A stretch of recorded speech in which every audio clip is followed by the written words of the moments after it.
Excuse me sir. Yes, come in. Hello sir. Please take your seat.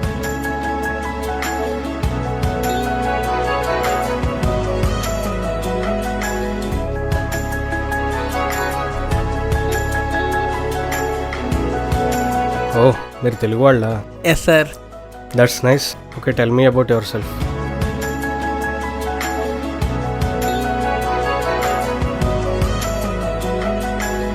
That's impressive, but we're looking for an experienced candidate. Sir మీ profile చూడడానికి ప్రొఫెషనల్గానే ఉంది, కానీ ప్రొఫెషనల్గా work experience ఉన్న candidate కావాలి. Work కోసం జాబ్లో జాయిన్ అయితే ఎక్స్పీరియన్స్ అడుగుతారు. ఎక్స్పీరియన్స్ వచ్చే కెరీర్ గ్రోత్ కోసం జాబ్ చేంజ్ అవుదాం అనుకుంటే వర్క్ అడుగుతారు. మీరు కూడా ఒకప్పుడు ఫ్రెష్ అయ్యే కదా సార్. అక్కడి నుంచి వచ్చిన మీరు ఇక్కడికి వచ్చిన నాలాంటి వాళ్ళ గురించి ఆలోచిస్తేనే కదా సార్ మాకుంటే ఎక్స్పీరియన్స్ వచ్చేది. I can understand your situation, but మాది స్టార్టప్ కంపెనీ. ఎక్స్పీరియన్స్ లేని మీలాంటి వాళ్ళని తీసుకున్నాక మీరు వర్క్ సరిగ్గా చేయలేకపోతే మేము కంపెనీ క్లోజ్ చేసుకోవాలి. ఎక్స్పీరియన్స్ ఉన్నవాడికి వర్క్ ఎంతవరకు వచ్చావో మీకు తెలియదు. ఫ్రెష్ అయిన వర్క్ గురించి తెలిసిన నాలాంటి చాలామందికి ఎంత టాలెంట్ ఉందో చెప్పినా మీకు అర్థం కాదు. నీ పాయింట్ ఆఫ్ వ్యూలో ఎవరు కరెక్ట్ ప్రసాద్, కానీ మేమంటూ ముందుకు ఎదిగితేనే కదా మీలో ఉండాలని అవకాశం ఇవ్వగలం. సారీ ప్రసాద్, ఇంకా మేము చేసేది ఏం లేదు. You may leave now. Okay sir.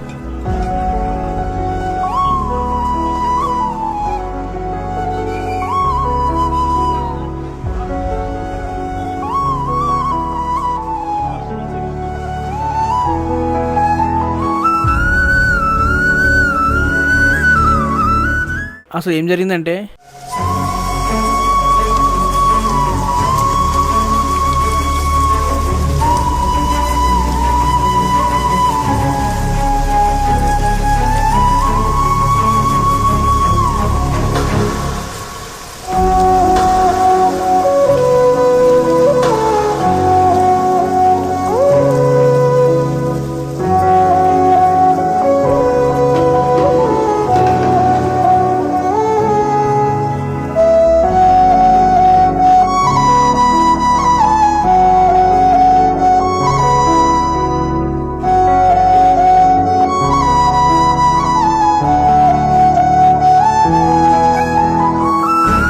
అదిరా సిచ్యువేషన్. ఏమైనా అవకాశం ఇప్పిస్తామని ఫోన్ చేశాను రా.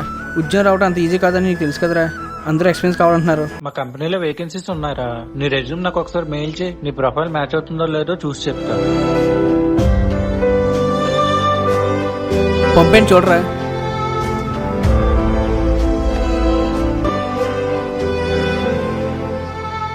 క్వాలిఫికేషన్స్ అన్ని బాగున్నాయి కదరా. అందరూ అలాగే అంటున్నారా, కానీ ఎక్స్పీరియన్స్ లేదని ఎవరు ఇవ్వట్లేదు జాబ్. సర్లే, మా మేనేజర్ హెచ్ఆర్తో మాట్లాడి ఏ విషయం నీకు చెప్తా.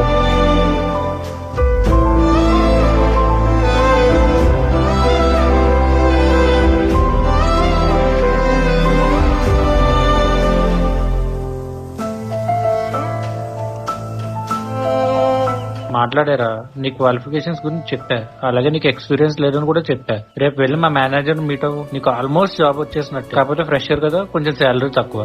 థ్యాంక్ యూ సో మచ్ రా. ఈ రోజులో కనిపించినా చూసి చూడనట్టు వెళ్ళిపోతారు, కానీ నువ్వు అలా కాదు. వచ్చావు, చూసావు, హెల్ప్ చేసావు. థ్యాంక్ యూ సో మచ్ రా. నువ్వు చెప్పినట్టే రేపు పొద్దున వెళ్ళి కలుస్తాను రా.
ఏంటన్నయ్య ఎలా ఉన్నారు? ఇంట్లో అందరూ బాగున్నారా? ఏంటన్నయ్య అలా చూస్తున్నావు? మన దగ్గర ఏదీ లేనప్పుడే అన్ని నోర్లు లేస్తాయి. మన దగ్గర అన్నీ ఉంటే ఆ నోళ్లే చాలా అణుకుగా ఉంటాయని నిరూపించావురా. అవేం మాటలన్నయ్య? ఇన్నాళ్ళు వ్యాపారం అంటే నష్టంగానే చూశానురా. నష్టం అంటే చేసే వృత్తి బట్టి రాదు, చేస్తున్న మనిషి ఆలోచన బట్టి వస్తుంది. ఒక మనిషి నలుగురిలో కలిసి బ్రతకాలన్నా, ఆ నలుగురిని బ్రతికించాలన్నా డబ్బు అవసరం. జనం డబ్బు ఉన్న వాళ్ళు చూస్తే ఆహో ఓహో అంటారు, లేని వాళ్ళు చూస్తే అయ్యో పాపం అంటారు. ఇక్కడ ప్రాబ్లం జనాలు చూసే చూపులో కాదన్నయ్య, ఆలోచించే విధానంలో. ఆ విధానంలో మార్పు రావాలి. నా చుట్టుపక్కల వాళ్ళ మాటలు విని మన చుట్టుపక్కల వాళ్ళని పట్టించుకోలేదురా. నువ్వు చూడటానికి రావామంటున్నానయ్య. నేను కూడా నిన్ను చూడకూడదనే అనుకున్నాను. వీడు ఏం సాధిస్తాడులే అనుకున్నాను, కానీ నువ్వు సాధించావురా. సక్సెస్ అనేది ఎవరి సొత్తు కాదన్నయ్య. అప్పుడే ఎదుగుతున్న పిల్లల దగ్గర నుంచి కాటుకు వెళ్ళే వయసు వచ్చిన ముసలాళ్ళ వరకు సక్సెస్ ఎప్పుడు ఎవరిని వరిస్తుందో తెలీదు. అవునరా, నువ్వు చెప్పింది నిజమే. జాతకం చెప్పే జ్యోతిష్యుడు కూడా గమ్యం గురించి చెప్పగలడు, కానీ గమ్యం చేరే విధానాన్ని మటుకు చెప్పలేడు. అవునన్నయ్య. ఏరా, ఎవరో అమ్మాయిని ప్రేమించావట? అంటే అది అన్నయ్య. సిగ్గుపడిన చాలరా, ముందు అమ్మాయి ఫోన్ చేయి, పెళ్లి సంబంధానికి వస్తున్నావని చెప్పు. సరే చెప్తాను.